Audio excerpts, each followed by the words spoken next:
네, 우리 사랑하는 성도 여러분, 2부 예배를 시작하게 되었습니다. 이곳 가운데 하나님이 함께 하심을 믿으십니까? 예, 하나님께서 우리와 함께 하시고 우리는 주님의 몸입니다. 우리가 그 마음으로, 그 믿음으로 함께 예배드리고 찬양하기를 간절히 소망합니다. 우리 모두 다 함께 일어나셔서 찬송가 24장 함께 찬송 드리겠습니다.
사도신경으로 우리의 신앙을 함께 고백하겠습니다.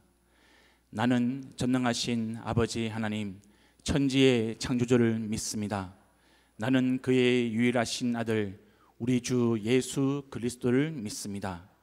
그는 성령으로 잉태되어 동정녀 마리아에게서 나시고 본디오 빌라도에게 고난을 받아 십자가에 못 박혀 죽으시고 장사된 지 사흘 만에 죽은 자 가운데서 다시 살아나셨으며 하늘에 오르시어 전능하신 아버지 하나님 우편에 앉아 계시다가 거기로부터 살아있는 자와 죽은 자를 심판하러 오십니다.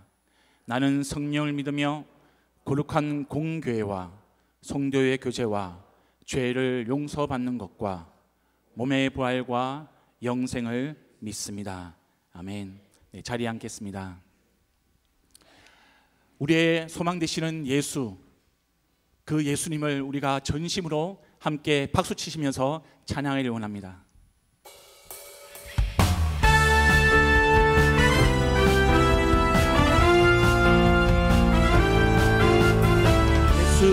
예수보다 더 좋은 친구 없네. 예수보다 더 좋은 친구. 한 번 더 고백합시다. 예수보다 더 좋은 친구 없네. 예수보다 더 좋은 친구 없네. 괴로울 때 다가와서 마음을 평화주니 진실하신 나의 참 친구. 외로울 때 찾아와서 친구가 되어주는 사랑하는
박수로 영광 돌리고 합니다. 할렐루야.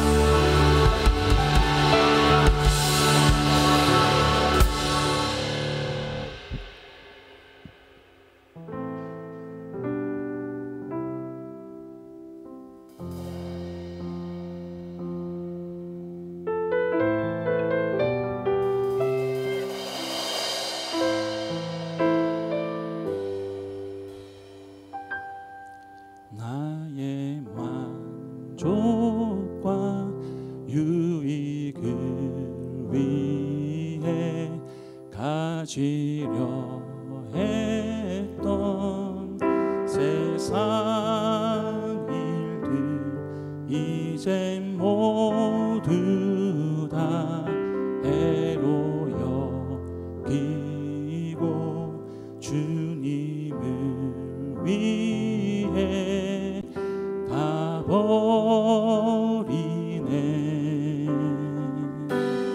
나의 만족과 유익을 위해 가지려 했던 세상 일들 이제 모두 다 애로 여기고 주님을 위해 가버리네. 내 안에 가장 귀한 것 주님을 알리라. 모든 것 내시며 이와 기쁨 되신 주 사랑합니다.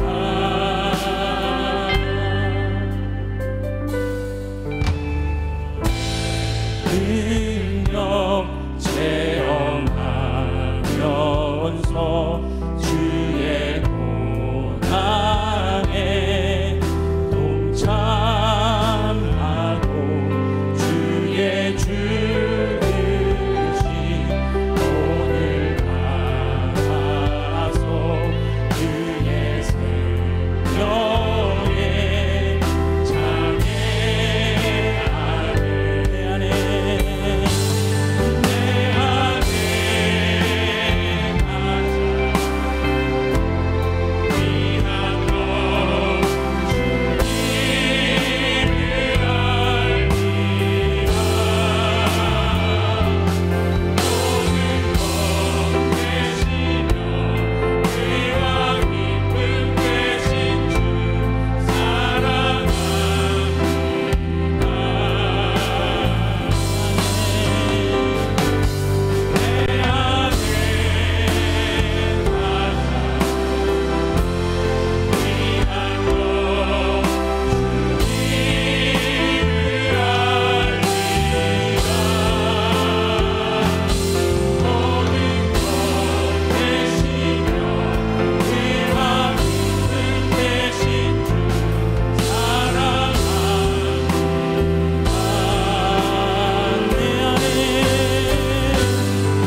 귀한 것 주님을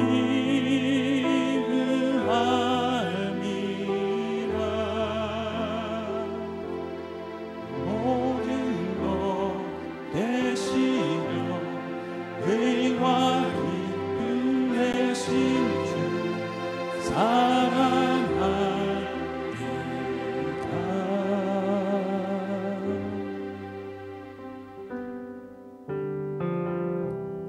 내 안에 사는 이 예수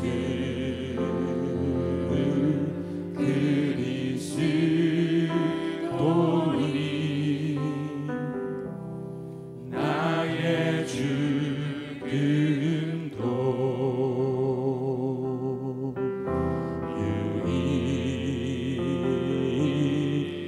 유익함이라.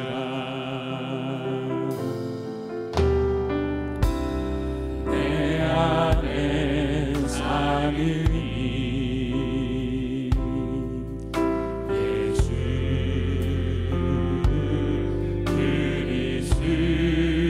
그리스도니 나의 죽음도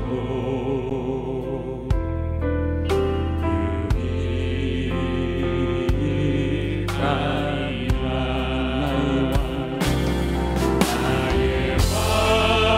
나의 왕 내 노래 내 생명 고백이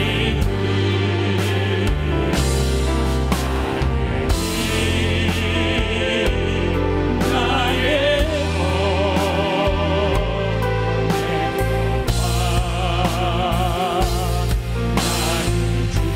나의 왕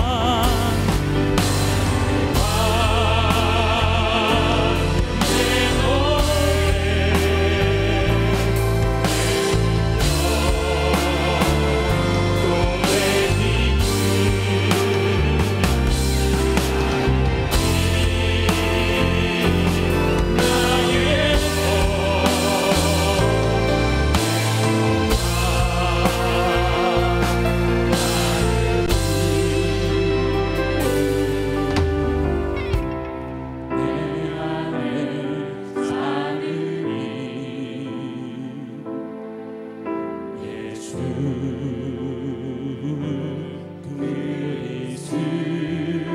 노래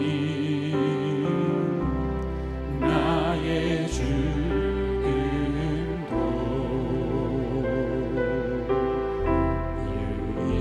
한 번 더 고백합시다. 내 안에 사는 이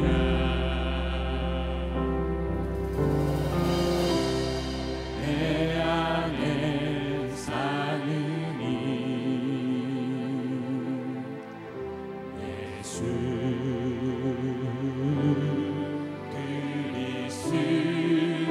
그리스도니 나의 죽음도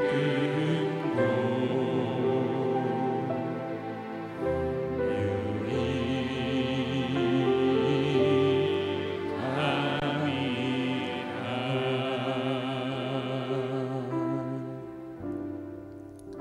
성도 여러분, 이제 우리 함께 기도하기를 간절히 소망합니다. 지난 한 주간의 삶을 돌아보시면서 예수, 예수, 예수,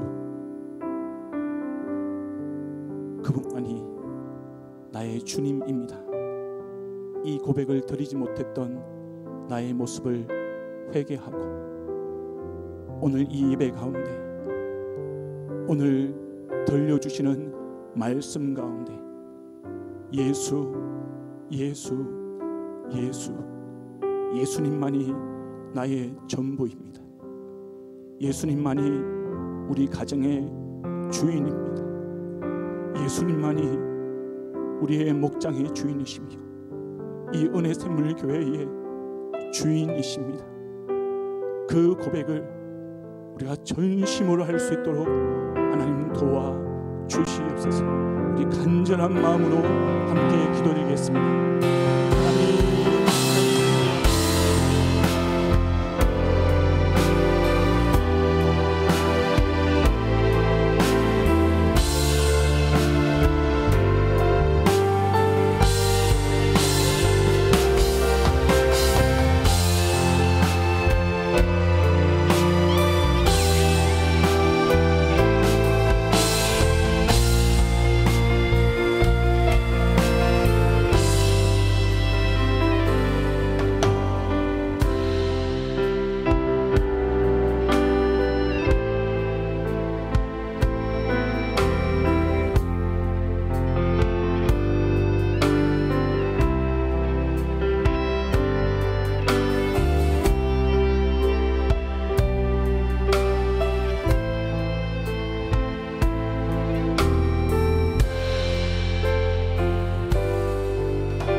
아빠, 아버지, 이곳에서 하나님을 아바 아버지라 부르며 한 목소리로 주를 찬송과 기도하니 우리 주 예수님으로 형제 자매된 우리는 예배를 통하여 주님 보고 싶습니다. 주님의 사랑을 경험하고 싶습니다. 이 순간에도 대학 입시에 힘들어하는 학생들, 진로의 방황을 이뤄 힘들어하는 청년들, 세상에서 사람들과 갈등으로 외로움을 가진 이들, 육신의 질병과 아픔으로 힘든 분들, 경제적 어려움까지 우리 주님께 의지하는 마음 구합니다. 주님, 내 힘으로 안 될 때, 앞이 캄캄해서 눈앞에 흐릴 때 주님이 일하시고 계심을 보는 소망, 주님 돌보심의 믿음을 가지고 일어나는 힘과 용기를 구합니다. 주님, 바로 이 예배 시간이 주님과 사귐에 회복되는 예배가 되길 원합니다. 세상에서는 십자가가 미련하게 보일지라도 예수님 안에는 생명이, 소망이, 기쁨이, 우리는 다시 복음 앞에 회복됨을 믿습니다. 아프한 여성을 섬기는 이온유 선교사님을 위해 기도합니다. 영국으로 갈 비자를 신청했지만 딜레이가 되어 일정에 차질이 생겼는데 현지 영국 교회 상황을 주님께서 돌봐주시고 정기 비자를 받을 수 있도록 도와주옵소서. 그리고 주님의 종 우리 장성철 목사님을 통해서 구원의 유산이라는 주제로 말씀을 들을 때에 성령님의 도우심으로 믿음의 마음을 주옵소서. 우리를 구원하시는 하나님의 열심, 그 은혜에 감사합니다. 온 우주의 모든 것 존재의 이유는 우리 구주 예수님, 언제 오실지 모르지만 다시 오실 우리 주님을 기다립니다. 우리의 신랑 되시는 예수 그리스도의 이름으로 기도드립니다. 아멘.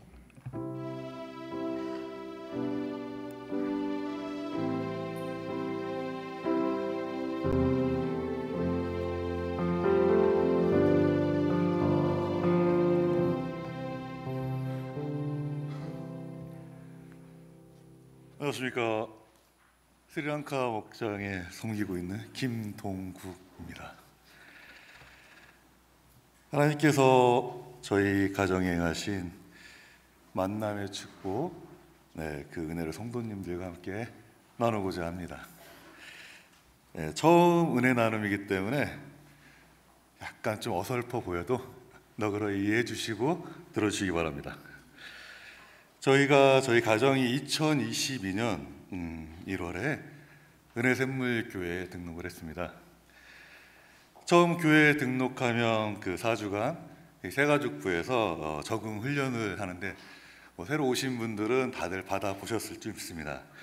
당시에 저희 가정을 따뜻하게 이렇게 맞이해 주신 새가족부 교사님 부부가 계셨습니다. 함께 식사도 하고 댁으로 초대해 주셔서 차도 마시고 신앙과 삶에 대한 교제 시간도 가졌습니다. 사실 그 시간이, 그 나눔의 시간들이 지금까지도 저희 부부에게 좋은 기억으로 남아있는 것 같습니다.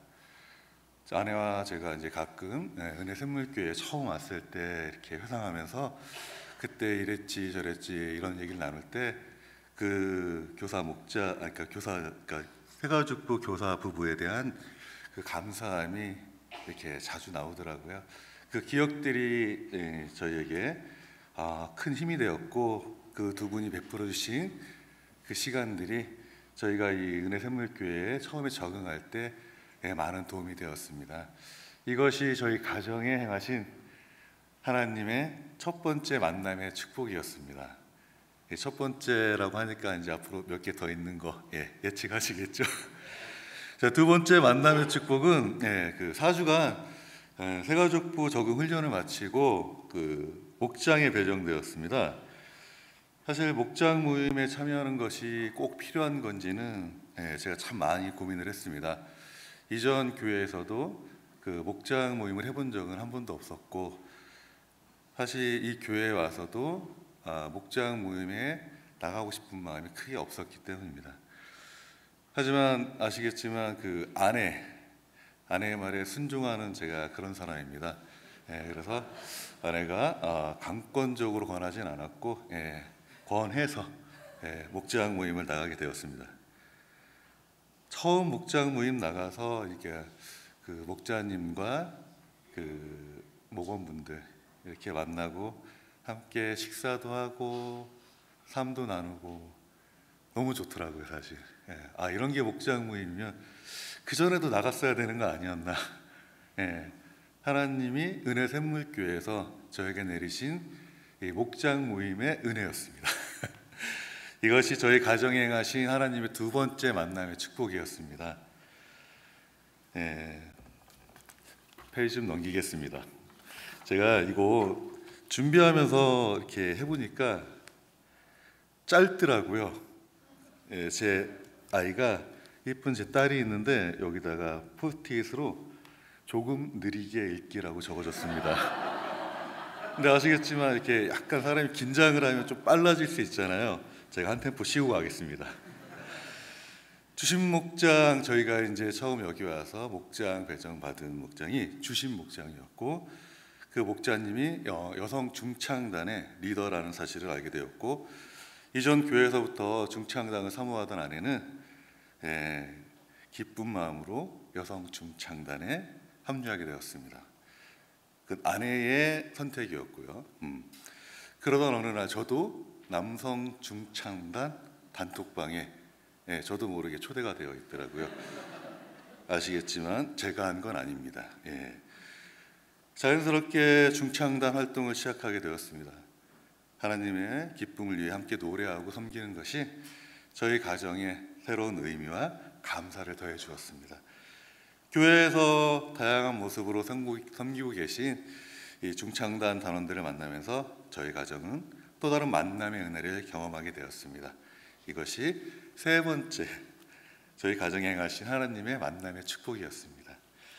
제가 조금 더 천천히 읽도록 하겠습니다. 주어진 시간은 채워야 되기 때문에. 작년이었습니다. 2023년도 저희 이제 가족이 연흥도 단기 봉사팀 합류하고 기도로 준비하고 이렇게 섬기게 되었습니다. 총 40여 명의 성도님들과 함께 연흥도를 섬기기 위해 다양한 활동을 준비하면서 팀원들과 자연스러운 유대감을 형성할 수 있었습니다. 연흥도 단기 봉사를 잘 마치고 돌아가는 길에 본의 아니게 저로 인해서 큰 민폐를 끼치는 상황이 발생을 했습니다. 잠깐 말씀드리자면 휴게소에서 지금 웃으시는 분들은 그걸 아시는 분들인 줄 믿습니다. 휴게소에서 저희 아이를 화장실에 일을 보고 다시 버스에 탔습니다. 버스는 출발을 했고요. 근데 뭔가 두고 온 것 같더라고요. 아이를 두고 오진 않았습니다. 화장실에 핸드폰을 두고 왔더라고요. 차가 출발한 지 한 20분, 30분? 저를 내려달라 그랬습니다, 제가. 제 마음에 들리는 소리는 그 40여 분의 성도님들이 안 됩니다, 차를 돌려야 됩니다라는 말씀을 하시는 것 같았습니다. 결국은 차를 돌렸고 다시 그 휴게소로 가서 핸드폰을 받고 다시 돌아왔습니다. 이게 한 1시간을 넘게 이런 과정을 겪었어요. 사실 정말이지 할 수만 있다면 할 수 없죠. 너무너무 미안하고 감사하고, 참고로 저는 누구한테 단 일도 실수하는 거를 정말 싫어하는 사람입니다. 그런 제가 너무나 많은 분들에게 그런 큰 민폐를 끼친 게 제 삶에 참 어찌 보면은 하나의 오점이 될 수도 있는데, 역으로 이제 생각하니까 그 시간이 또 은혜의 시간이 되는 거예요. 저한테 돌아와서 너무너무 감사했습니다. 다시 한번 그때 민폐를 끼친 연흥도 단봉팀에게 감사의 마음을 전합니다. 이것이 연흥도 단봉팀과의 만남이 저희 가정에 주신 네 번째 만남의 축복이었습니다. 사실 제가 실수를 안 하기 위해서 다 적어왔습니다. 근데 아시겠지만 이대로 되진 않더라고요. 올 여름에 저희 가정은 스리랑카 목장의 목자로 섬겨보지 않겠냐는 제안을 받게 되었습니다. 솔직히 부담스러워서 고민도 많이 되었고, 아내와 저는 함께 기도하는 시간을 갖기로 했습니다. 그중 주일 예배 때 이제 목사님께서 설교 중에 전하신 말씀이 저희에게 응답으로 왔습니다. 어떤 말씀을 주셨냐면, 하나님이 부르실 때 핑계 대지 말고 순종하라. 아시겠지만 아내의 말에도 순종하는데 하나님 말에 더 잘 순종해야죠. 예, 그런 말씀을 전해주셔서 그 말씀을 듣고 저희 부부는 예배 중에 서로 쳐다보면서 이렇게 미소를 짓고 하나님의 부르심에 순종하기로 결심을 했습니다. 그리고 2024년 9월 29일 저희는 스리랑카 목장의 목자로 임명이 되었습니다. 지금은 이 새로운 목원분들과 이제 만나면서 소중한 시간을 함께 쌓아가고 있습니다. 이것이 저희 가정이 누리게 된 5번째 만남의 축복인데요. 제가 여기에 하나 쓴 게 있습니다. 할까 말까라고. 이게 뭐냐면은, 이게 나눔을 하실 때 이제 많이들 하시던데 난 하지 말까 이런 생각을 했습니다. 이게 뭐냐면 이제 하나님 말씀을 하나 전하는 건데, 저희가 저한테 주시는 이때 주셨던 말씀이 마태복음 6장 33절인데 할까 말까 하면 하는 겁니다. 그냥 너희는 먼저 그의 나라와 그의 의를 구하라. 여기까지는. 그리하면 이 모든 것을 너에게 더하리라가 아니라 저한테는 너희는 먼저 그의 나라와 그의 의를 구하라. 사실 너무 막연했는데 제 삶을 이렇게 여기 은혜샘물교회에 와서 하나님께서 저에게 행하신 그 일들을 가만히 생각해 보니, 이렇게 순종하고 나아가는 게 뭔가 큰 일을 행하는 게 아니라 하나님이 시키는 대로 그 자리에 있는 게 이게 너희는 먼저 그의 나라와 그의 의를 구하는 것이구나. 이런 은혜가 있더라고요. 그래서 할 수만 있다면 이후의 삶도 이러한 삶을 살기를 소망합니다. 이렇게 여러 만남을 통해서 저희 가정은 교회에서 반갑게 인사를 나누는 분들이 좀 많아졌고, 처음에는 잘 적응할 수 있을까 이런 고민도 많이 했는데 이제는 정말 찐 은혜민이 된 것 같습니다. 이렇게 성도님들과 주님의 은혜를 함께 나누게 되어 진심으로 감사 마음입니다. 은혜 나눔을 통해 이 자리에 서게 하신 하나님께 감사드리며 짧은 은혜 나눔을 마치도록 하겠습니다. 감사합니다.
합심 기도 제목 함께 나누겠습니다. 첫 번째는 학습 세례 입교 문답식이 있습니다. 12월 14일 토요일 날 오후 4시에 있고요. 12월 8일 주일까지 우리 각 목장의 대상자들은 목자님을 통하여 우리 평원지기에게 전달해 주시고 신청해 주시면 감사하겠습니다. 우리 다음 주일은 우리 시즌 후원주일로 지키고요.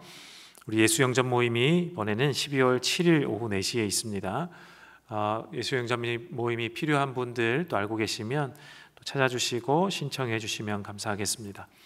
우리 그로잉 252 팀원 모집을 합니다. 어린이 목장을 세우는 일이고 우리 어린이 목장을 목장 안에서 우리 목원과 목장 식구들 중에 이제 교사가 되어서 우리 함께 가르치고 자라게 하는 이 프로그램인데 이 프로그램에 함께 하실 팀원분들을 모십니다. 우리 문의는 김동원 목사님 그리고 이지혜 전도사님 께 해주시면 되겠습니다. 좀 우리 아이들을 목장 안에서 그냥 놀게만 하지 않도록 하기 위해 시행하는 것이니까 관심을 가져주시고 많이 지원해 주시면 감사하겠습니다. 2025년 새벽줄 기도회 우리 영상에서 보았는데 새벽줄 기도회가 우리 있습니다. 우리 새벽줄 기도회 가이드 우리 간지로 주보 안에 다 끼워져 있으니까요. 한번 봐주시고 우리 많이 신청해 주시고 우리 또 새해도 기도로 열어가는 해가 되면 좋겠습니다. 우리 마지막 우리 어린이 청소년 교회 교사 모집을 또 하고 있는데 또 영상에서 보셨듯이 우리 많이 필요하고 우리 또 저희 교회는 우리 학교를 하기 때문에 우리 타 교회들보다 주일학교 학생들이 많은 편에 속하는 교회이죠. 그럼에도 불구하고 우리 교사 목자는 많지 않기 때문에 우리 마음에 감동이 있으신 분들 지원해 주셔서 내년에 함께 할 수 있으면 좋겠습니다. 우리 함께 해주시길 바랍니다. 오늘 하나님께서 우리에게 주시는 말씀은 이사야 7장 14절로 16절 말씀, 39장 1절에서 8절 말씀, 저와 여러분이 한 절씩 교독해서 읽도록 하겠습니다. 그러므로 주님께서 친히 다윗 왕실에 한 징조를 주실 것입니다. 보십시오, 처녀가 잉태하여 아들을 낳을 것이며 그가 그의 이름을 임마누엘이라고 할 것입니다. 그 아이가 잘못된 것을 거절하고 옳은 것을 선택할 나이가 될 때에 그 아이는 버터와 꿀을 먹을 것입니다. 그러나 그 아이가 잘못된 것을 거절하고 옳은 것을 선택할 나이가 되기 전에 임금님께서 미워하시는 저 두 왕의 땅이 황무지가 될 것입니다. 그때에 발라단의 아들 바빌로니아 왕 무로닥 발라단이 히스기야가 병들었다가 나았다는 소식을 듣고서 그에게 친서와 예물을 보내왔다. 히스기야는 그들을 반가이 맞아들이고 보물 창고에 있는 은과 금과 향유와 무기고와 창고 안에 있는 모든 것을 다 보여주었다. 히스기야는 그들에게 궁궐과 나라 안에 있는 것을 하나도 빠짐없이 다 보여주었다. 그때 예언자 이사야가 히스기야 왕에게 와서 물었다. 이 사람들이 무슨 말을 하였습니까? 이 사람들은 어디에서 온 사람들입니까? 히스기야가 대답하였다. 그들은 저 먼 나라 바빌로니아에서 온 사람들이요. 이사야가 또 물었다. 그들이 임금님의 궁궐에서 무엇을 보았습니까? 히스기야가 대답하였다. 그들은 나의 궁궐 안에 있는 모든 것을 보았고 나의 창고에 있는 것 가운데 그들에게 보여주지 않은 것이 하나도 없어. 이사야가 히스기야에게 말하였다. 만군의 주님의 말씀을 들으십시오. 그날이 다가오고 있다. 그날이 오면 너의 왕궁 안에 있는 모든 것과 오늘까지 너의 조상이 저장하여 놓은 모든 보물이 남김없이 바빌론으로 옮겨갈 것이다. 주님께서 또 말씀하십니다. 너에게서 태어날 아들 가운데서 더러는 포로로 끌려가서 바빌론 왕궁의 환관이 될 것이다. 함께 있습니다. 히스기야가 이사야에게 말하였다. 그대가 전하여 준 주님의 말씀은 지당한 말씀이요 히스기야는 자기가 살아있는 동안만이라도 평화와 안정이 계속되면 다행이라고 생각하였다. 아멘. 다시 한번 기도하겠습니다. 사랑의 주님, 오늘 우리에게 예수 그리스도를 알려주시고 보여주시고 또 말씀으로 또 역사 가운데에 이 복음을 우리에게 주시니 감사합니다. 이것이 우리에게 더 없는 유산이 되고 하나님 바꿀 수 없는 보물이 되어서 하나님 이 말씀과 함께 세상에서 남은 자 되기를 원합니다. 하나님이 원하시는 남은 자, 세상과 벗하지 않고 하나님과 재물을 같이 섬기지 않으며 하나님과 세상을 함께 섬기지 않는 거룩한 남은 자가 우리 모두가 될 수 있도록 하나님 도와주시옵소서. 오늘 말씀을 통하여 성령이 주시는 말씀으로 용기를 얻게 하시고 우리가 남은 자로 사는 것이 무엇임을 알게 도와주시옵소서. 감사드리고 예수님의 이름으로 기도하옵나이다. 아멘.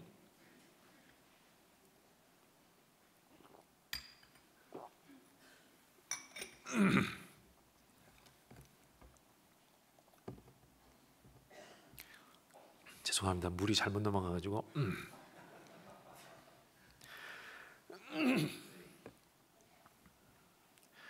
지난주 월요일에 월요일 저녁에 전화 한 통을 받았습니다.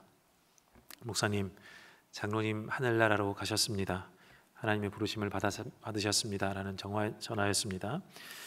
우리 늘푸른 초원에서 함께 신앙생활하시던 한 장로님께서 2년 전에 위암 선고를 받으시고 항암을 잘 진행해 오시다가 근래에 또 재발을 하셨습니다. 그래서 또 재발 가운데서도 잘 이겨내시고 버티시다가 나중에 급기야 몸이 안 좋아지셔서 이제 샘물 호스피스로 이제 들어가게 되셨습니다. 투병 끝에 향년 79세의 나이로 지난 월요일 하나님의 부르심을 받게 되었습니다.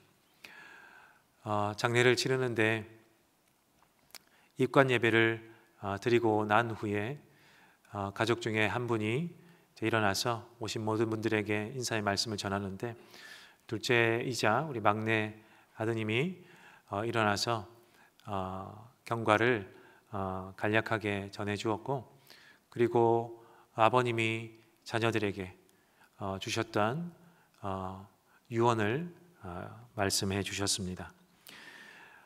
샘물 호스피스에 또 위독한 상태가 한번 찾아왔다고 해서 가족들을 다 불렀는데 그때 이 아들의 자녀인 손주죠.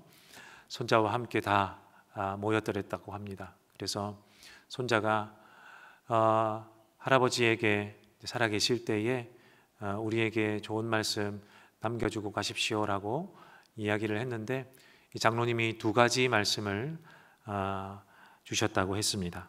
먼저는 사랑하는 가족들 때문에 더 살고 싶지만 이제는 하나님 아버지가 보고 싶어서 미안하지만 하나님께 가야겠다 하는 것이 첫 번째였고 두 번째는 내가 물려줄 것은 다른 아무것도 없지만 오직 한 가지 오직 예수 그리스도만 너에게 물려주고 간다 하는 것이 두 번째였다고 했습니다.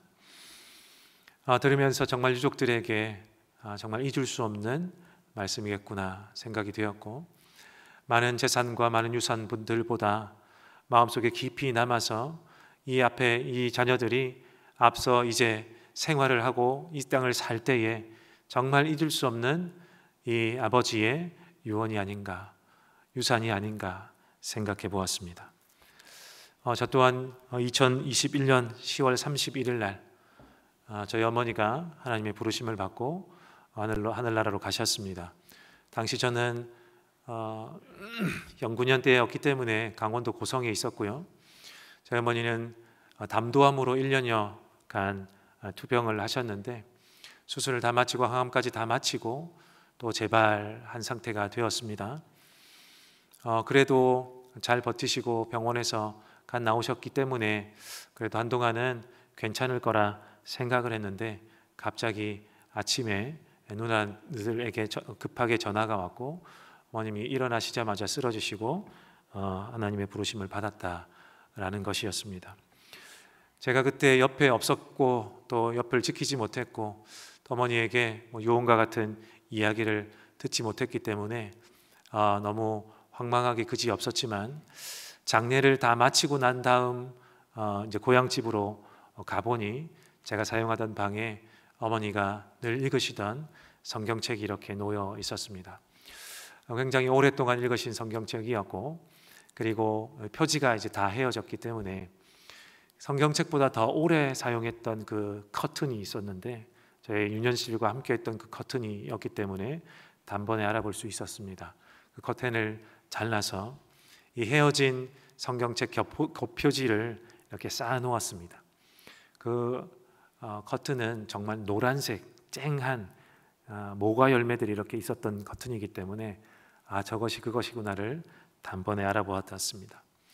어머니가 저에게 남겨주신 유산이 아닌가 싶어서 그것을 제가 들고 왔고, 저희 집 안에 들어가면 책꽂이가 바로 문 앞에 이제 보이는데 그 맨 위에 꽂아 두었습니다. 그래서 저는 항상 집으로 들어갈 때마다 그 성경책을 마주하고 있습니다. 성도 여러분, 저와 여러분이 먼저 읽은 이사야 7장 우리 14절로 16절 이 말씀이 이 하나님께서 유다 나라의 왕과 그리고 백성들에게 주신 유산과 같은 말씀이라서 생각난 김에 오늘 앞서 말씀을 드린 것입니다. 우리는 보통 이 말씀 7장 14절 말씀, 처녀가 잉태하여 아들을 낳을 것이며 그가 그의 이름을 임마누엘이라고 할 것입니다 라는 이 구절을 마태복음에서 혹은 누가복음에서 예수님이 오시기 전에 사용했던 이 말씀이기도 하기 때문에 메시아 그리스도를 예언하는 말씀이다 라는 것이 자연스럽게 우리가 떠올릴 것입니다. 궁극적으로 볼 때는 맞는 이야기죠. 이것은 예수님을 예언하고 있습니다. 앞으로 장차 오실 그 후대에, 언젠지는 모르지만 그 후대에 오실 이 메시아가 임마누엘, 하나님이 함께 하시는 사람이요 우리를 죄로부터 구원해내실 메시아이십니다. 이 말씀이 맞죠. 그런데 당시 이 말씀은 이사야가 아하스 왕에게 했던 말씀으로 이 왕, 유다의 왕 아하스는 궁극적인 이 말씀을 생각하지 못했습니다. 그 당시 어느 누구도, 이사야조차도 과연 그 언젠가 우리를 죄 가운데 구원해내실 하나님의 아들 예수님이 오실 것이다 라고 생각할 수는 없죠. 왜냐하면 그만한 정보를 얻기에는 시대가 그렇게 많이 흐르지 않았고 그런 정보가 많이 쌓이지 않았기 때문에 그냥 그림자 정도로 느끼는 그 당시였습니다. 오히려 이 말씀은 당시 아하스에게는 곧 있을 이야기처럼 들렸을 것입니다. 그리고 이 말씀이 우리를, 이 나라를, 유다 나라를 살려줄 것이구나, 하나님이 이렇게 계획하고 계시구나, 이렇게 먼저 깨달았겠죠. 근데 아하스에게는 그런 말씀으로 들리지 않았고 그렇게 본인이 받아들이지 않았습니다. 왜냐하면 아하스는 굉장히 갈등 가운데 있었기 때문에 그렇습니다. 그 갈등은 이런 것이죠. 남유다의 왕 아하스가 큰 결단을 해야 될 시기가 다가왔기 때문에 이 마음에 갈등이 오는 겁니다. 어떤 일이냐면 아람의 왕 르신이라는 왕과 북이스라엘의 왕 베가라는 왕이 남유다를 침공하려고 한 거예요. 남유다를 침공하려고 했던 의도는 없었는데 이 르신과 베가가 사실은 초기에는 아수르라는 신흥 강국이 자라고 있는 거예요. 그래서 세력이 계속 불어나고 커지고 있었기 때문에 저 나라의 힘을 빼놓지 않으면 우리가 당하겠구나 하고 이 두 나라 아람과 북이스라엘이 연합을 한 것입니다. 그런데 이 둘만으로는 안 되니까 좀 어렵다 싶으니까 남유다의 나라 이스라엘의 사이는 좋지 않았지만 형제 나라 아닙니까? 그러니 유다에게 이스라엘과 아람이 권합니다. 우리와 함께하자. 함께해서 저 아수르를 좀 쳐야겠다. 그래야 우리가 살지 않겠느냐. 그러니 너희 전쟁 물자를 좀 사용하고 너희의 군대도 좀 우리가 함께하자. 이렇게 권면한 거죠. 권유한 겁니다. 그런데 아하스는 그 권유를 거절하는 거예요. 자기에게는 다른 보관이 있는 겁니다. 그리고 거절을 하니까 거절했다는 이유로 이 아람과 북이스라엘이 쳐들어오는 겁니다. 함께 하지 않을 바에 우리의 발목이라도 잡지 않아야 하니까 이 유다를 치러 예루살렘까지 오게 된 겁니다. 그러나 이 두 나라는 실패하고 맙니다. 하나님이 이렇게 허락해 주시지 않았기 때문에 아람과 북이스라엘은 유다를 이렇게 칠 수가 없었습니다. 아하스는 국제 정세를 잘 아는 사람처럼 보였습니다. 물론 자기 안위를 위해서 그렇게 촉각을 곤두세운 것이기는 하겠지만 국제 정세를 보니까 이 아수르라는 나라가 더 강해 보이고 앞으로는 이 나라가 패권을 가질 것이다. 근데 이렇게 생각하면 되지 않지 않습니까? 여호와 하나님을 믿는, 여호와 하나님이 세우신, 땅을 주신, 나라를 허락하신 나라의 왕인데도 불구하고 그렇게 초기 발동하는 거죠. 하나님이 우리를 지키실 것이고 우리에게 복을 줄 것이고 이런 목표를 가진 게 아니라 이 아하스는 저 아수르라는 나라가 강해 보이는 것, 그리고 이 아수르라는 나라가 포악하다는 소문도 들은 것입니다. 그러니 우리가 함부로 대하기보다 저 나라랑 같이 해야 우리가 살지 않을까. 우리나라가 살아남으려면 저 아수르에게 무언가 해야 되겠다. 그 와중에 아람과 북이스라엘이 연합하자고 하니까 안 한다. 이렇게 하는 것입니다. 그런데 이때 이사야가 찾아옵니다. 이 마음의 소리를 하나님이 들으셨겠죠. 그리고 하나님이 이사야에게 말씀을 해주시면서 너 아하스에게 가서 말씀을 전해라 하고 아하스를 찾아갑니다. 왕이시여, 하나님은 당신을 세우셨는데 당신이 여호와 야훼 되신 하나님을 찾아야지 다른 나라를 찾으면 안 됩니다. 하나님이 당신과 이 나라를 지키실 거니까 하나님께 구하시고 찾으십시오. 하나님께 우리를 구해 주실 그 하나님께 징조를 구하십시오. 하나님이 살려주신다고 하셨으니까, 구해 주신다고 하셨으니까 징조를 구하십시오라고 권유한다. 그런데 아하스는 이것도 거절을 해요. 본인 안에 확고한 다른 마음이 있었던 것입니다. 그런데 하나님은 당연히 아셨겠죠. 그리고 이사야에게 다시 말씀을 전하라고 하십니다. 하나님이 직접 징조를 보여주시겠다고 하십니다 라고 이사야가 전해요. 당신이 구하지 않지만 그래도 하나님이 징조를 보여주십니다 라고 한 말씀이 우리가 앞서서 읽었던 이사야 7장 14절의 말씀이죠. 그러므로 주님께서 친히 다윗 왕실에 한 징조를 주실 것입니다. 보십시오, 처녀가 잉태하여 아들을 낳을 것이며 그가 그의 이름을 임마누엘이라고 할 것입니다. 이것이 아하스 왕은 거절했지만 하나님이 보여주신 징조의 말씀입니다. 그러니 이 말씀으로 아하스에게 아주 먼 미래에 오실 예수님이다라고 이해할 수는 당연히 없었을 것입니다. 아하스에게는 이렇게 들렸을 것입니다. 우리 한번 PPT를 보여주시면 다음 후계에 유다의 왕이 태어날 것이다. 그 왕에게는 임마누엘, 즉 여호와가 함께 하실 것이고 그를 통해 이 나라에 구원을 베풀 것이다. 이 말씀으로 들렸을 것입니다. 사실은 이것은 하나님의 징조요, 어떻게 보면 하나님의 경고의 말씀과 같은 거죠. 너가 이 나라를 구원하는 것이 아니야. 너의 후계의 왕이 구원할 거야. 그러니까 너 아니다. 너 똑바로 해라. 이런 경고의 말씀이자 하나님이 보여주시는 징조의 말씀입니다. 어떻게 해됐든 아하스는 불안해하지 않습니까? 그럼 이러한 말씀이 본인에게 위안이 되고 하나님이 우리를 구해 주실 것이구나, 하나님이 우리에게 도움을 주실 것이구나 하고 위안 삼고 위로를 삼고 이것이 하나님이 우리에게 주시는 징조의 말씀이니까, 이것은 하나님의 유산과도 같은 말씀이니까 내가 절대 잊어버리지 말아야지, 이렇게 해야 되지 않겠습니까? 우리가 생각하기에는 이것이 당연해 보이는데 아하스는 이 하나님의 징조를, 이 하나님의 유산과 같은 말씀을 한 귀로 듣고 한 귀로 흘려버립니다.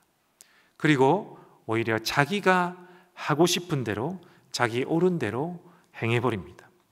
성도 여러분, 하나님이 아하스에게 주신 징조에 나타난 이 후계자, 이 후계의 왕은 누구겠습니까?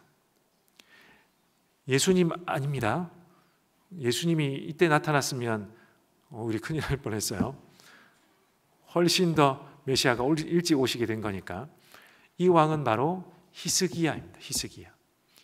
바로 아하스의 다음 왕, 그 아들 히스기야가 이 구원자의 역할을 한다는 이 말씀입니다. 물론 이 히스기야가 앞으로 오실 메시아의 그림자 역할로 보기에 충분한 왕이었어요. 그 역할을 감당하기에 저 왕이 메시아처럼 보이는데 라는 면모를 충분히 가진 왕이기는 했습니다만, 궁극적으로는 예수 그리스도를 하나님이 내다보는 말씀이기도 했지만, 당대의 아하스와 이 신하들과 백성들은 누군가는 올 것이구나. 그런데 그것이 그 왕이 히스기야였다라는 것입니다.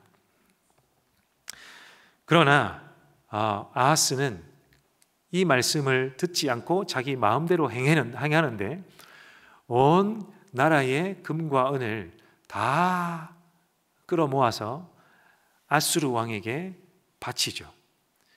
사실 그 당시 나라에서 이렇게 바친다는 것, 한 나라가 다른 나라에게 이렇게 이 예물을 바치는 것은 호의를 표하는 것이고, 내가 당신에게 그냥 굽힐 마음이 있습니다라는 것을 표현해 주는 것입니다. 그러니까 아하스는 준비된 거예요. 우리가 늘 조공을 바치는 속국이 될지라도 그냥 우리를 건드리지 않고 살려만 주시면 그냥 나는 아수르 당신을 따르겠습니다. 당신네가 하라는 대로 하겠습니다. 라는 마음의 준비를 다 하고 있던 겁니다. 아하스의 판단으로는 그래야 나와 우리나라가 아수르의 침략을 받지 않고 살아남을 것이다. 그것이 지혜로운 것이다. 이렇게 생각을 했겠죠. 물론 그렇게 되기는 합니다. 물론 이사야의 예언에 이 아수르가 두 왕 아람과 북이스라엘을 멸망시킨다는 예언이 있습니다. 그리고 그것이 그렇게 이루어집니다. 아수르는 아람과 북이스라엘을 침략하고 다 빼앗아갑니다. 이렇게 나라를 무너뜨립니다. 그런데 남유다는 내버려 둡니다. 그러니 아하스는 얼마나 기분이 좋았겠습니까? 역시 나의 말대로 됐지. 그리고 옆에 있는 신하들에게 얼마나 자랑했겠습니까? 거봐 내 말이 맞지. 우리는 봐주잖아. 이렇게 얼마나 좋아했겠어요. 그러나 백성은 온갖 고통에 시달리기 시작합니다. 왜냐하면 국력이 그렇게 약한데 온갖 금은 보화를 모아서 아수르에게 갖다 바쳤기 때문에 아수르는 그러면 좋아, 내가 너희를 건드리지 않을 테니까 계속해서 앞으로 조공을 바치거라 라고 하는 겁니다. 없는 살림에 정말 다 모아서 갖다 주었더니 지켜줄 테니 너희 우리한테 조공 바쳐, 이렇게 된 거예요. 그리고 지켜준다더니 잘 안 지켜줍니다. 그 이후에 옆에 있는 작은 나라들, 남유다 옆에 있는 다른 작은 나라들,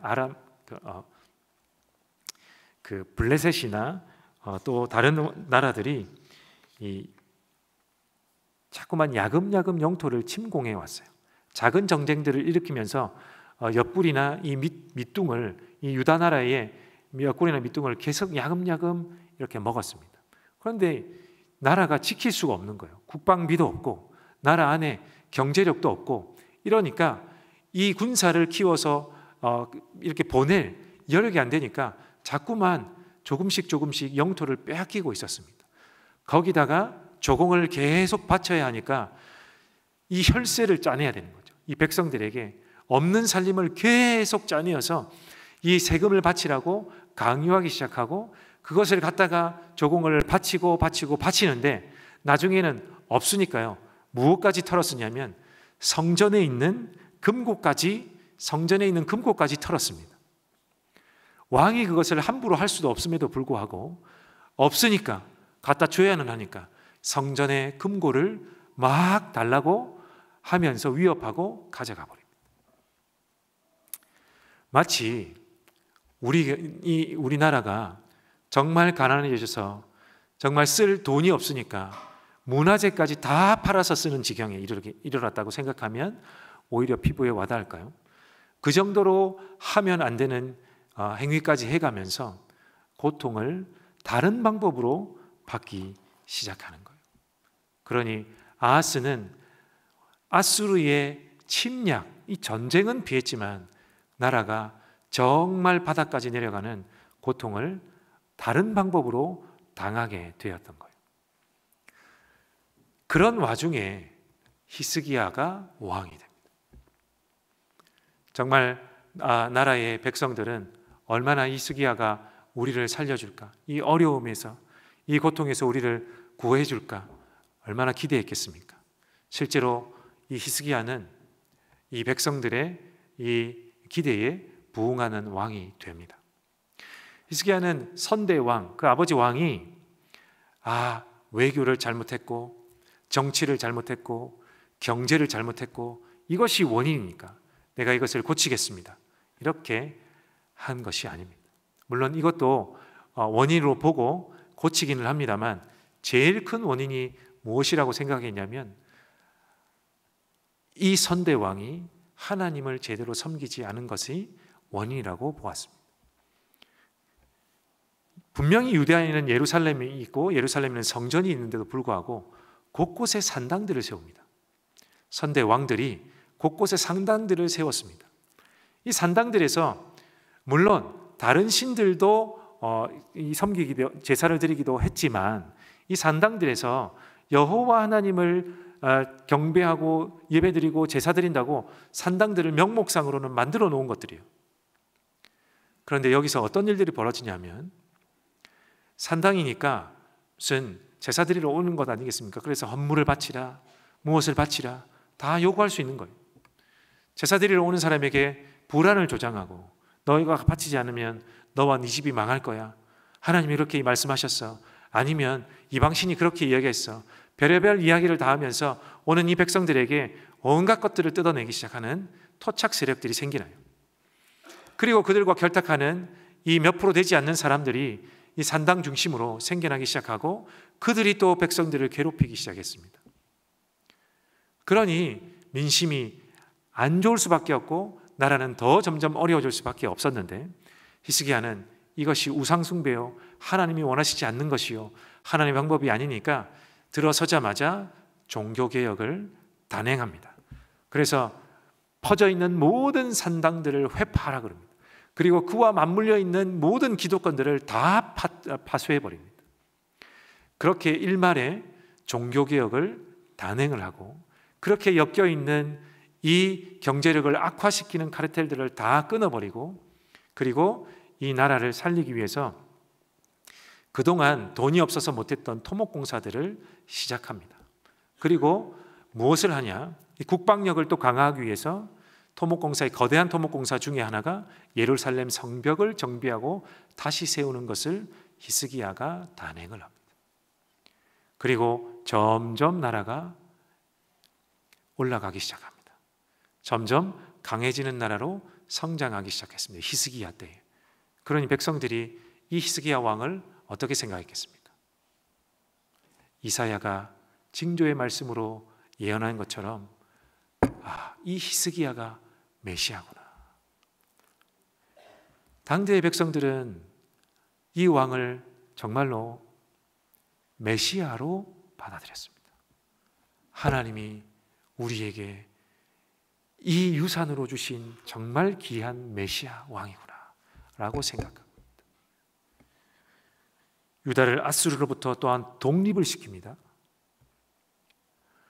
히스기야가 틈을 노리고 있었습니다.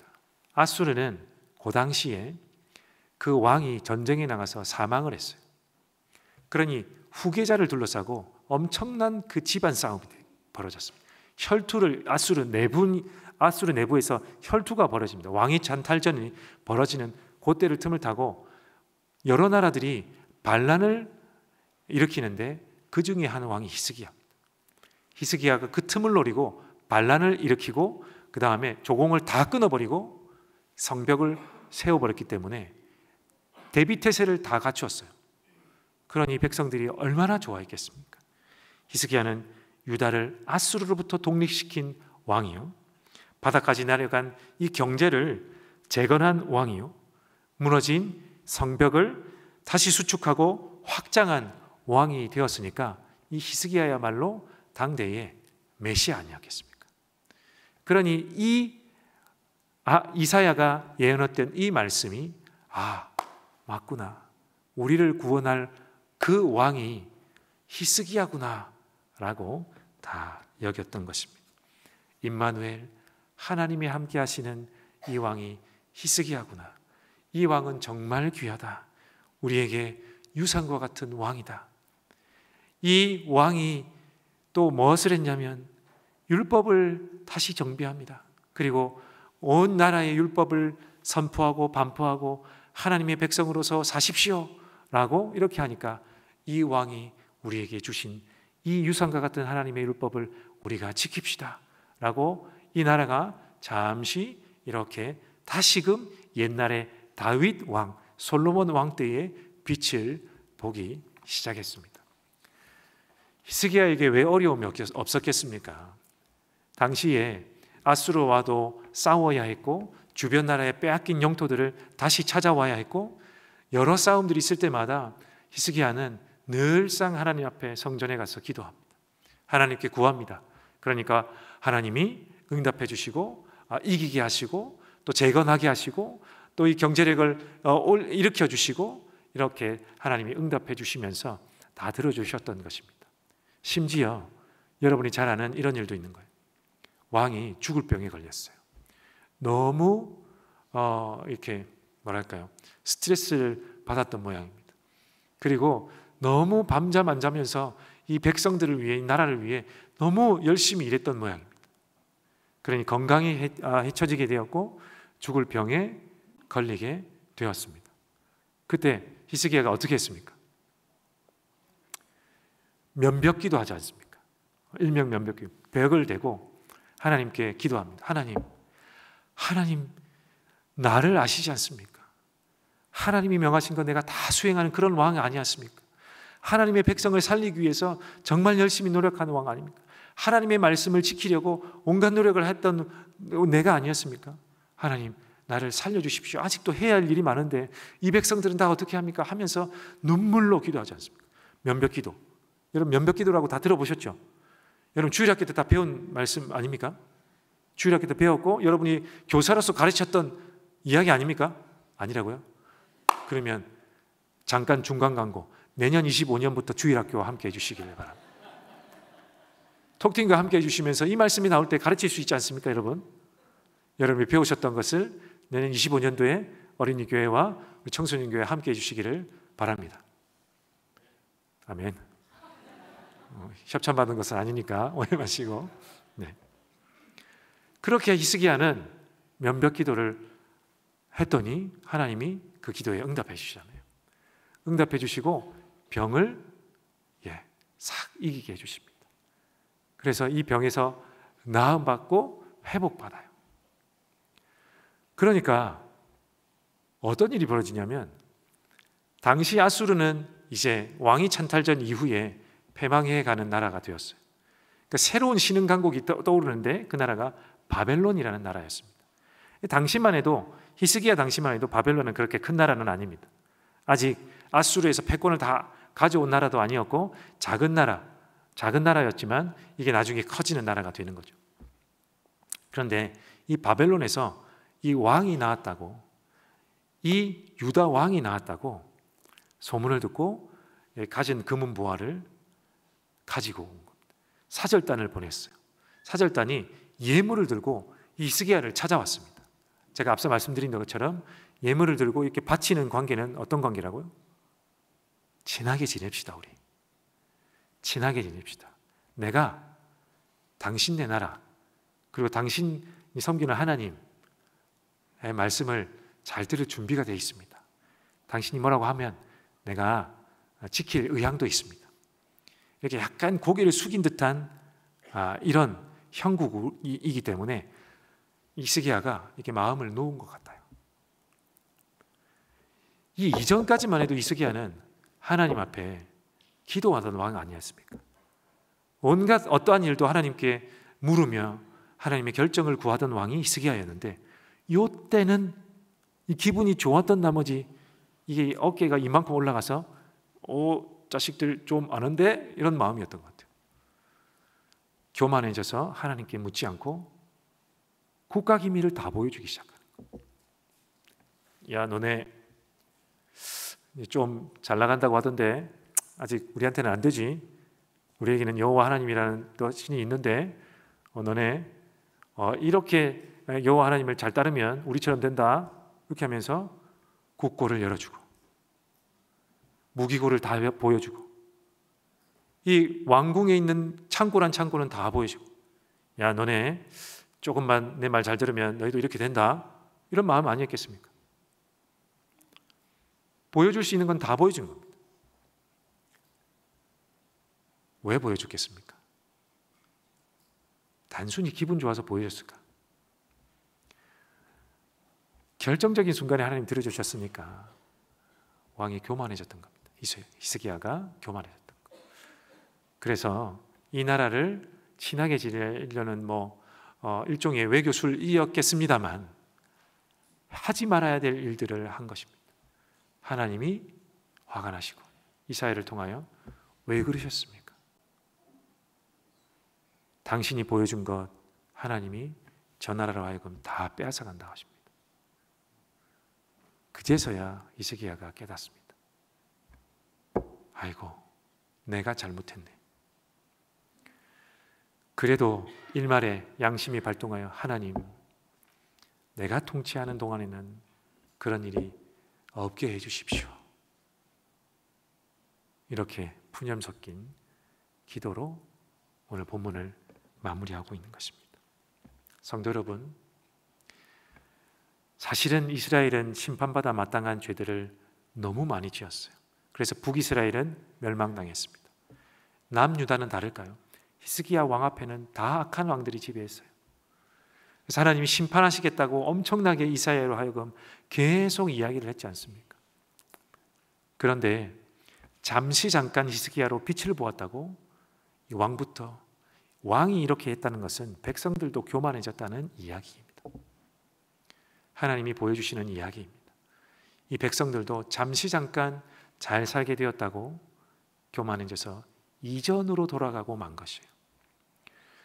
이 고질적인 죄를 계속 경계해야 되는데도 불구하고 왕도 백성들도 경계를 삼엄하게 하지 않았습니다. 하나님은 이사야로 하여금 이 고질적인 이 병과 같은 것을 경고하셨습니다. 무엇이냐면 하나님과 세상을 겸하여 섬길 수 없느니라. 사실은 이것이 이사야의 핵심 메시지 중 하나예요. 너희가 하나님과 세상을 겸하여 섬길 수 없다.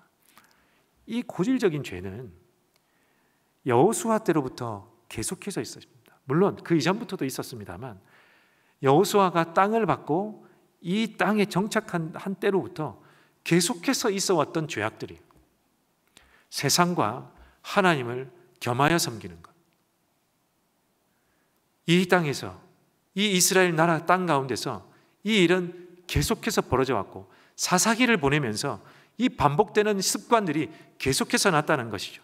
그리고 이것은 없어지지 않고 여기까지 온 것입니다.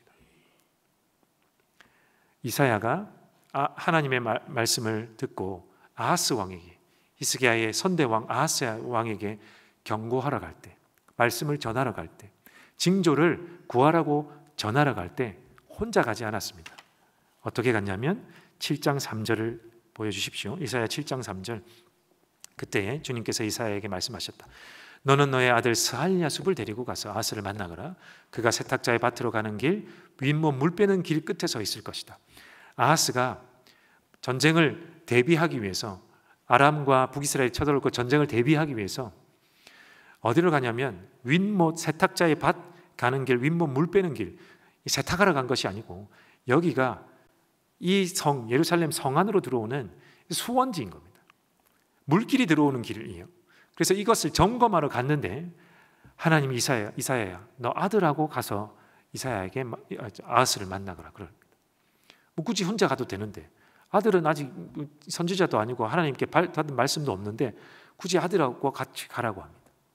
다른 사람과 같이 가도 되는데 아들은 뭐 본인을 지켜줄 아들 형편도 안 되고 힘도 없는데 왜 아들하고 가라고 했을까?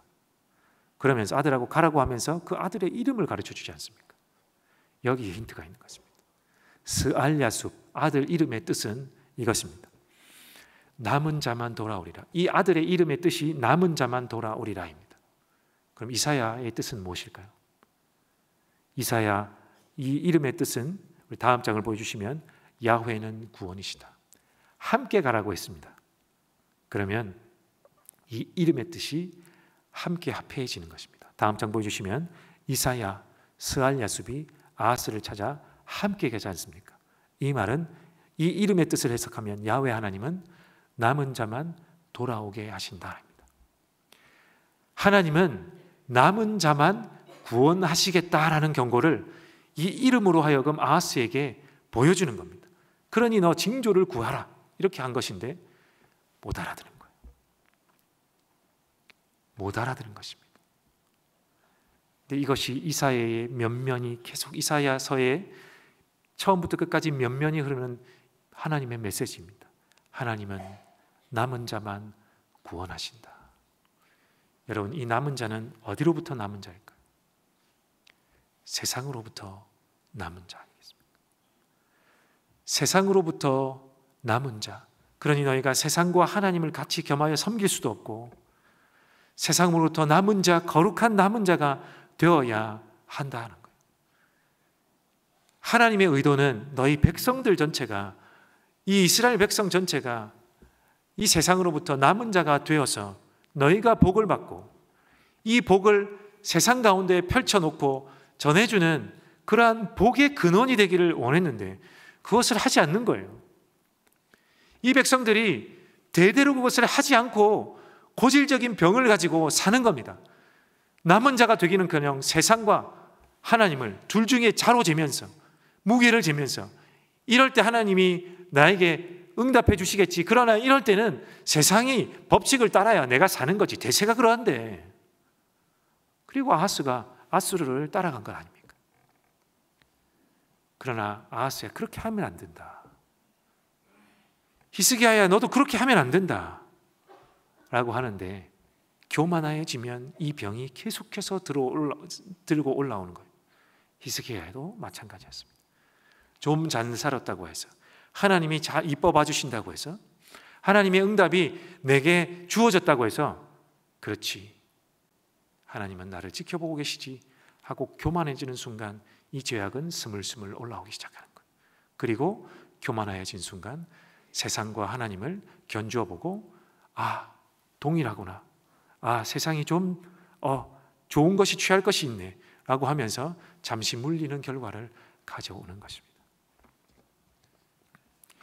유산을 버리는 결과를 낳게 되는 거죠. 하나님이 히스기야라는 당대의 메시아와 같은 왕을 주셨는데 이 백성들은 이 유산을 저버리는 거예요. 히스기야 왕도 마찬가지입니다. 유산과 같은 이 역할을 감당해야 됨에도 불구하고 급기야 후반기에는 그렇지 못한 왕이 되어버립니다. 히스기야는 앞으로 오실 온전한 메시아의 그림자였습니다.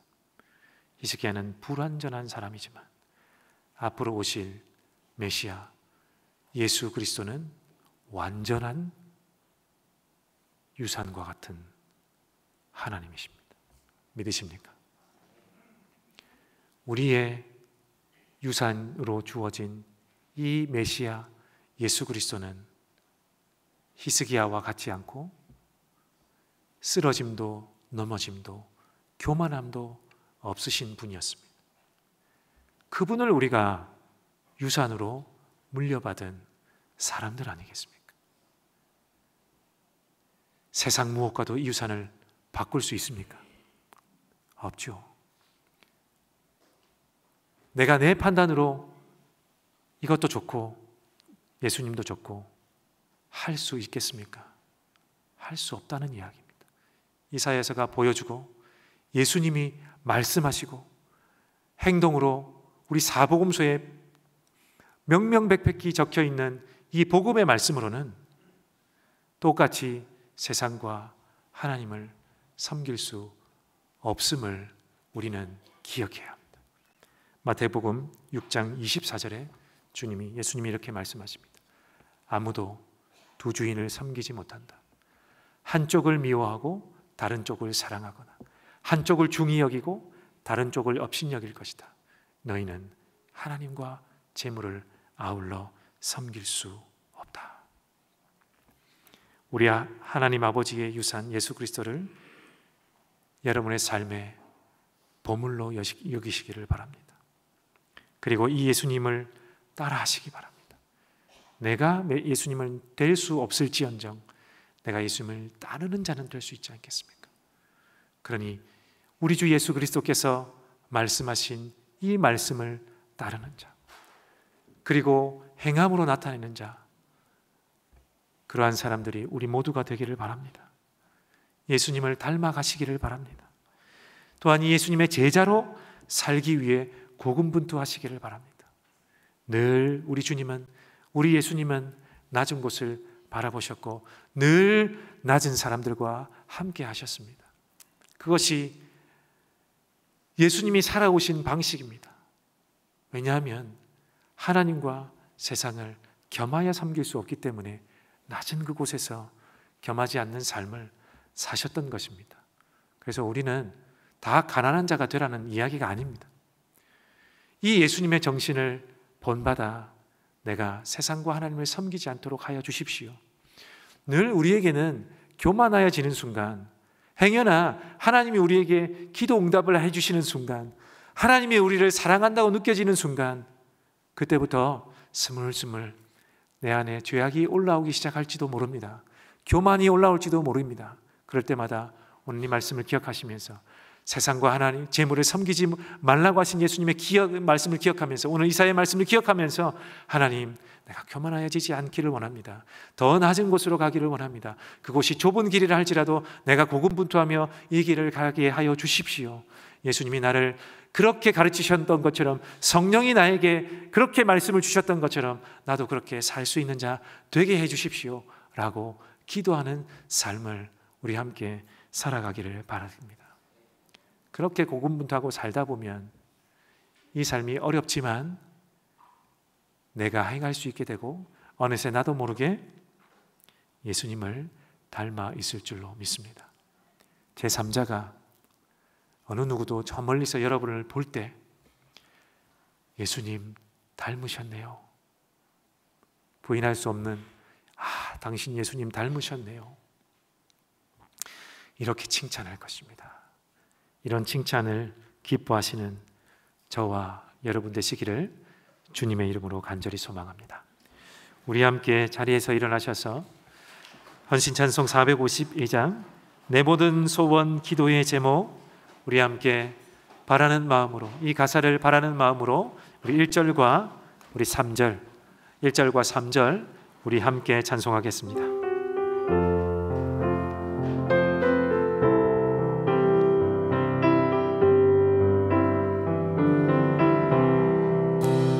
내 모든 소원 기도의 제목 예수님 닮기 원함이라.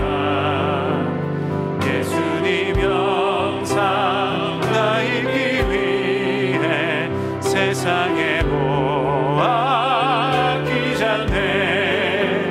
예수님 닮기 내가 원하네. 날 구원하시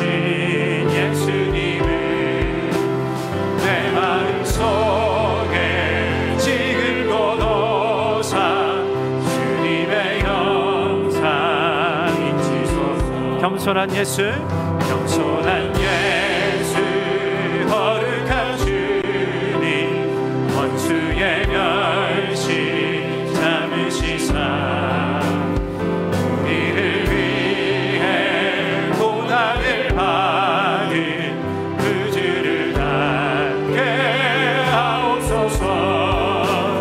예수님 닮기 내가 원하네. 날 구원하신 예수님을 내 마음 속에 지금도 놓사 주님의 영상 잊으소서. 성도 여러분, 함께 잠시 기도하겠습니다. 하나님 아버지께서 우리에게 주신 유산인 예수 그리스도를 내 삶의 보물로 여기게 하여 주시옵소서. 그리하여 내가 좁은 길로 어려운 길로 가더라도 이 보물 되신 예수님을 따르게 하여 주시옵소서. 하나님, 내 가운데 교만한 마음이 들 때마다 우리 예수님을 기억하게 하시고 예수님의 삶과 그 말씀을 기억하게 하여 주셔서 하나님, 내가 온전히 주님만 섬기는 자 되게 하시고 세상과 재물을, 세상과 예수님, 세상과 하나님을, 세상과 재물을 섬기는 자 되지 않도록 하나님을 온전히 섬기는 자 될 수 있도록 하나님 도와주시고 나의 길을 인도하여 주십시오. 우리 합심하여 한번 기도하겠습니다. 하나님을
하나님, 우리는 연약할 뿐입니다.